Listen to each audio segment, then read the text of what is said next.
प्यारे दर्शकों नमस्कार। तारीख है आज 4 अप्रैल 2026, दिन शनिवार।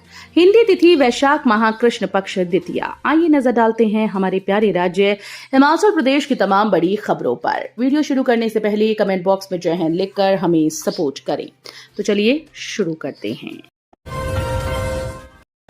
10,000 हिमाचली युवाओं को औद्योगिक प्रशिक्षण देकर बनाया जाएगा कुशल, स्टाइपेंड भी मिलेगा। हिमाचल प्रदेश में उद्योग स्थापित करने और स्टार्टअप इकोसिस्टम को बढ़ावा देने के उद्देश्य से राज्य सरकार ने कई नवाचार किए हैं। सरकार के अनुसार वाणिज्य और उद्योग मंत्रालय की ओर से आयोजित स्टार्टअप रैंकिंग के 5वें संस्करण में हिमाचल को देश के उत्कृष्ट प्रदर्शन करने वाले राज्यों में शामिल किया गया। हिम MSME फेस्ट 2026 के सफल आयोजन से राज्य में स्टार्टअप इकोसिस्टम और अधिक मजबूत हुआ। प्रदेश को उद्योग निवेशक गंतव्य बनाने के लिए वित्त वर्ष 2026-27 के बजट में विशेष प्रावधान किए गए। राज्य में युवाओं के स्टार्टअप को बढ़ावा देने के लिए एक नई हिम स्टार्टअप स्कीम तैयार की जाएगी, जिसके तहत इच्छुक स्टार्टअप और इंक्यूबेटर को वित्तीय और गैर वित्तीय सहायता प्रदान की जाएगी।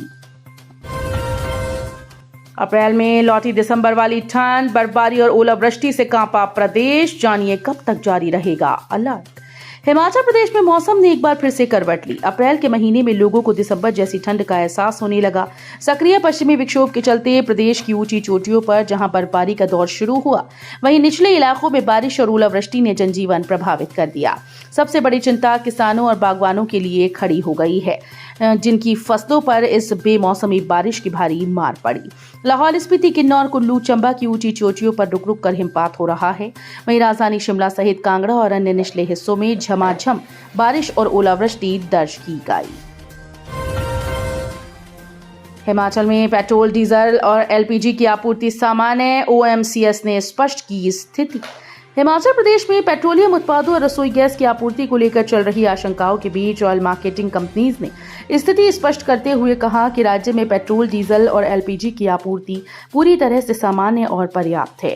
State level coordinator Himachal IL Negi ने जारी बयान में बताया कि मौजूदा मांग को पूरा करने के लिए पर्याप्त स्टॉक उपलब्ध है और किसी भी तरह की कमी की स्थिति नहीं है। कंपनीज के अनुसार राज्य में मोटर, स्पिरिट और हाई स्पीड डीजल का स्टॉक सामान्य स्तर पर बना हुआ है।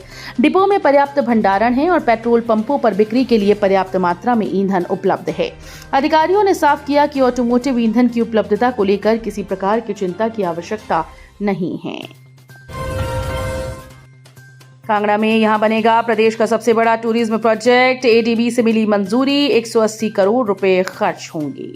जिला कांगड़ा के नगरोटा बगवा में बड़ा टूरिज्म प्रोजेक्ट निर्मित करने का रास्ता साफ हो गया। ये टूरिज्म प्रोजेक्ट 180 करोड़ की लागत से तैयार होगा। इसके अंतर्गत यहां पर HPTDC का सबसे बड़ा होटल सहित अंतर्राष्ट्रीय स्तर का म्यूजिकल फाउंटेन व बैंक्वेट हॉल निर्मित होगा। इसके निर्माण के लिए एशियन डेवलपमेंट बैंक से मंजूरी मिल गई है। इसका टेंडर भी निकल चुका है और 6 अप्रैल टेंडर के लिए आवेदन की अंतिम तिथि है। शुक्रवार को शिमला में पत्रकार वार्ता को संबोधित करते हुए HPTDC के चेयरमैन RS बाली ने ये जानकारी दी। उन्होंने बताया कि नगरोटा बगवा में बनने जा रहे हिमाचल प्रदेश का अब तक का सबसे बड़ा टूरिज्म प्रोजेक्ट होगा और यहां पर अंतर्राष्ट्रीय स्तर का म्यूजिकल फाउंटेन बनाया जाएगा, जिसका डिजाइन अंतर्राष्ट्रीय कंपनी ने डिजाइन किया है। IIT मंडी के 13 प्रशिक्षुओं का डंका, जापान में 56 लाख तक का पैकेज। देश के प्रतिष्ठित इंजीनियरिंग संस्थानों के छात्रों ने वैश्विक स्तर पर अपनी प्रतिभा का दमदार प्रदर्शन किया। IIT मंडी समेत देश के प्रमुख संस्थानों के 13 प्रशिक्षुओं को जापान की कंपनीज में 42.15 लाख से 56.27 लाख रुपए तक के आकर्षक वार्षिक पैकेज प्राप्त हुए। इन छात्रों का चयन AI आधारित प्लेटफॉर्म कोग्वानी के माध्यम से किया गया। चयनित छात्रों में IIT मद्रास और SRM institute of science technology के विद्यार्थी शामिल हैं। वैश्विक आर्थिक और भू राजनयिक अनिश्चितताओं के बावजूद भारतीय इंजीनियरिंग प्रतिभा की लगातार बनी मांग इन अंतर्राष्ट्रीय प्लेसमेंट से स्पष्ट झलकती है। हिमाचल में शिक्षकों के तबादलों पर प्रतिबंध जारी, केवल जरूरत पर ही होंगे ट्रांसफर। सरकारी स्कूल में कार्यरत शिक्षकों के तबादलों पर लगा प्रतिबंध नहीं हटेगा। केवल अत्यावश्यक मामलों में ही तबादलों के आदेश जारी किए जाएंगे। शिक्षा मंत्री रोहित ठाकुर की अध्यक्षता में आयोजित बैठक में इसको लेकर चर्चा हुई। जल्द ही विभाग इसको लेकर अधिसूचना जारी कर देगा। विभाग ने तर्क दिया कि 158 सरकारी स्कूल को CBSE से संबद्ध किया गया है। इन स्कूल में 5600 से ज्यादा शिक्षकों को ही नियुक्तियां होनी हैं। फॉरेंसिक रिपोर्ट में बड़ा खुलासा, उत्तर पुस्तिकाओं से की गई छेड़छाड़, कई छात्र मेरिट सूची से बाहर। हिमाचल प्रदेश स्कूल शिक्षा बोर्ड की परीक्षाओं में पारदर्शिता पर गंभीर सवाल खड़े हो गए हैं। दरअसल बिलासपुर जिले के झंडूता स्थित राजकीय वरिष्ठ माध्यमिक विद्यालय ज्योरा से जुड़े परीक्षा परिणाम विवाद ने अब तूल पकड़ लिया है। छात्रों और उनके अभिभावकों ने प्रेस वार्ता कर उत्तर पुस्तिकाओं में कथित छेड़छाड़ के गंभीर आरोप लगाए और निष्पक्ष जांच की मांग की। दरअसल छात्रों और उनके अभिभावकों ने बिलासपुर स्थित सर्किट हाउस में एक प्रेस वार्ता आयोजित कर उत्तर पुस्तिकाओं में बड़े पैमाने पर छेड़छाड़ यानी टैंपरिंग किए जाने के सनसनीखेज आरोप लगाए हैं।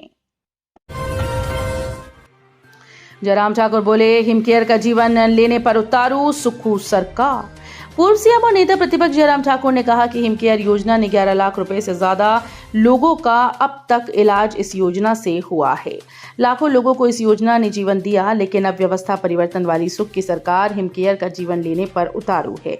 दुख की बात है कि सरकार ब्लैकमेलिंग पर उतर आई है और तमाम तरीके की साजिशें करके वो हिमकेयर को बदनाम कर रही है। पहाड़ की बेटियों ने जीता मैदान, हैंडबॉल खिताब रहा हिमाचल के नाम। पहाड़ की बेटियों ने उत्तर प्रदेश में हैंडबॉल का खिताब जीत लिया। पूरी प्रतियोगिता में दमदार प्रदर्शन करने वाली हिमाचल की बेटियों की टीम ने फाइनल में दमखम दिखाया। मेजबान उत्तर प्रदेश की टीम को 17-12 से हराकर राष्ट्रीय विजेता का खिताब अपने नाम कर लिया। उत्तर प्रदेश के बरेली में 30 मार्च से 3 अप्रैल तक प्रतियोगिता हुई। शुक्रवार को फाइनल मुकाबला खेला गया। फाइनल मुकाबले में हिमाचल की टीम शुरू से ही हावी नजर आई। शिमला पहुंचे JOAIT 817 के कर्मचारी, सीएम सुक्खू के सामने रखी ऐसी मांग, सरकार को भी करना पड़ेगा विचार। लंबे कानूनी संघर्ष के बाद नौकरी पाने वाले कनिष्ठ कार्यालय सहायक JOAIT पोस्ट कोड 817 के कर्मचारियों की मुश्किलें अभी पूरी तरह से खत्म नहीं हुई हैं। नियमितीकरण की अवधि में आ रही विसंगतियों को दूर करने की मांग को लेकर शुक्रवार को इन कर्मचारियों के एक प्रतिनिधि मंडल ने शिमला स्थित मुख्यमंत्री के आधिकारिक निवास ओक ओवर में सीएम सुखविंदर सिंह सुक्खू से मुलाकात की। कर्मचारियों ने मुख्यमंत्री को ज्ञापन सौंपकर पूरे बैच को एक मुश्त छूट देकर एक साथ नियमित करने की गुहार लगाई। फलों के पेड़ों के बीच चल रहा था काला कारोबार। मंडी में अवैध अफीम की खेती का भांडाफोड़, 15,855 पौधे किए गए नष्ट। मंडी जिले में नशे के खिलाफ पुलिस का प्रहार लगातार जारी है। इसी कड़ी में बाली चौकी क्षेत्र में पुलिस ने अवैध रूप से की जा रही अफीम की खेती का पर्दाफाश किया। पुलिस टीम ने राजस्व विभाग के पटवारी के साथ खड़ी गांव में वेद प्रकाश नामक व्यक्ति की जमीन पर औचक निरीक्षण किया। जांच के दौरान पाया गया कि सेब और जापानी फलों के पेड़ों के बीच अफीम की फसल उगाई गई थी। ऊना में 68 वर्षीय बुजुर्ग पिछले 8 दिनों से लापता, परिवार में मचा हड़कंप। हिमाचल प्रदेश के ऊना जिले में एक बुजुर्ग के रहस्यमय परिस्थितियों में लापता होने का मामला सामने आया। लाल सिंह गांव के रहने वाले 68 वर्षीय व्यक्ति पिछले 8 दिनों से घर नहीं लौटे, जिसके बाद परिजनों की चिंता बढ़ गई। परिजनों के द्वारा काफी खोजबीन करने के बावजूद जब बुजुर्ग का कोई अता पता नहीं चला तो उन्होंने पुलिस प्रशासन से मदद की गुहार लगाई। निर्माणाधीन मकान में करंट लगने से राजमिस्त्री झुलसा, PGI रेफर। पुलिस थाना भराड़ी के तहत लदरौर क्षेत्र में निर्माण कार्य के दौरान करंट लगने से एक राजमिस्त्री झुलस गया। उसकी हालत नाजुक बनी हुई है और उसे हमीरपुर से PGI चंडीगढ़ रेफर कर दिया गया। पुलिस ने भराड़ी थाने में केस दर्ज कर लिया है। पुलिस को दिए गए बयान में नीलम निवासी गांव अहिरौली, डाकघर दुधारा, तहसील खलीलाबाद, जिला संत कबीर नगर, उत्तर प्रदेश, हाल निवासी लदरौर, तहसील भोरंज हमीरपुर ने बताया कि उसका पति सोनू राजमिस्त्री का कार्य करता है। बीती रात सतीश कुमार निवासी लदरौर कमरे में आया और पति को अपने निर्माणाधीन मकान में लेंटर डालने के लिए साथ ले गया। काम के दौरान सोनू मकान के ऊपर से गुजर रहे बिजली के तार की चपेट में आ गया। करंट लगने से वो गंभीर रूप से झुलस गया। उसे तुरंत हमीरपुर अस्पताल पहुंचाया गया, जहां से चिकित्सकों ने उसे PGI चंडीगढ़ रेफर कर दिया गया। तो ये थी आज की फटाफट खबरें। हम मिलेंगे अगले बुलेटिन में, तब तक के लिए धन्यवाद। जय हिंद।